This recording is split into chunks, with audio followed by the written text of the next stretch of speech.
Well, good evening and thanks for joining us. I'm Avi Hannon. Tim has the evening off. A bill that could assist in paying for the cleanup and restoration in McCook Lake neighborhood in North Sioux City, South Dakota is moving forward in the state legislature.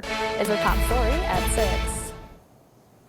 The South Dakota House Agriculture and Natural Resources Committee voted 12-1 to send House Bill 1108 to the House Appropriations Committee with no recommendation and a $1 amount.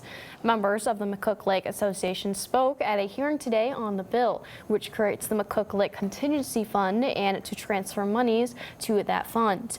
The association says the fund would be used to clean up the debris and restore portions of the shoreland from the June 2024 historic flooding.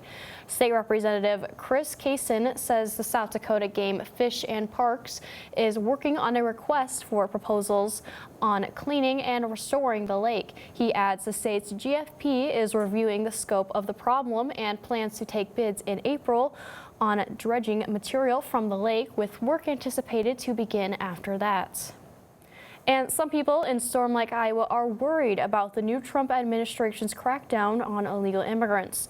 Several Siouxland communities have a large amount of immigrant populations, leaving many people worried that raids will be inducted on workplaces, schools, and even churches. The superintendent of the Storm Lake Community School District says they have been informing parents that there is nothing to fear. The amount of time that we've spent in the last few weeks just fielding phone calls about, hey, we heard there's an ICE raid here. Are they coming to Storm Lake? Or did you know that, ICE agents are here in a school?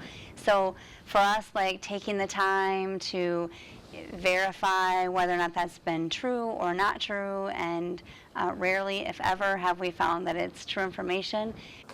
Cole says she's encouraging everyone that's worried about future raids to give officials a call first before seeing misinformation online regarding the issue.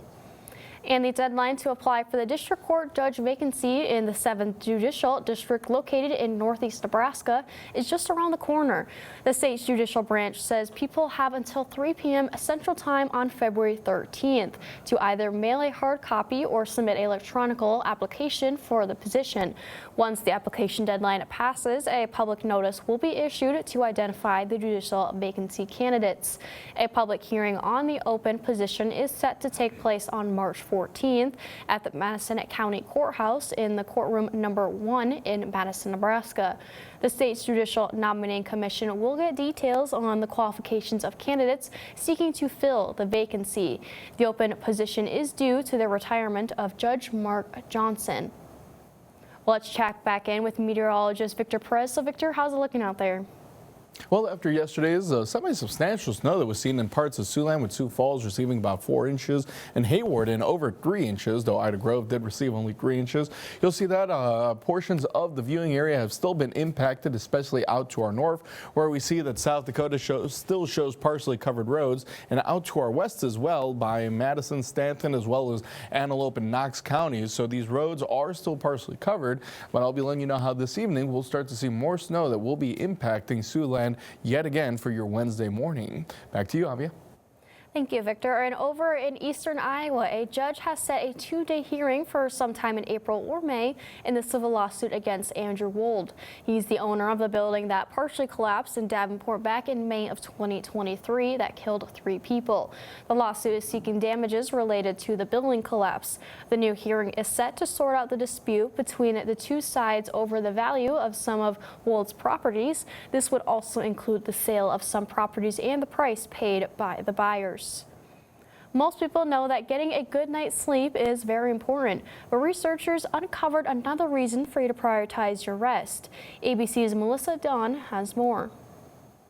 If you're tossing and turning night after night, it could be speeding up the aging process of your brain. A study published in the journal Neurology assessed over 500 participants, tracking their sleep habits and later examining their brain health using scans. Researchers divided the participants into 3 groups based on the number of self-reported poor sleep characteristics. Low is 0 to 1, middle is 2 to 3, and high is more than 3.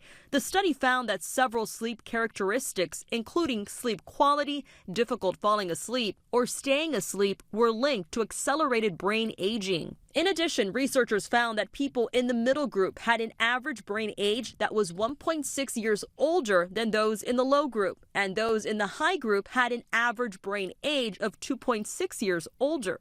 For better sleep, you should stick to a sleep schedule, pay attention to what you eat and drink, and include physical activity in your daily routine. With this Medical Minute, I'm Melissa Adon. And the 16th annual Iowa's Best Burger Contest is going on right now in restaurants across the state.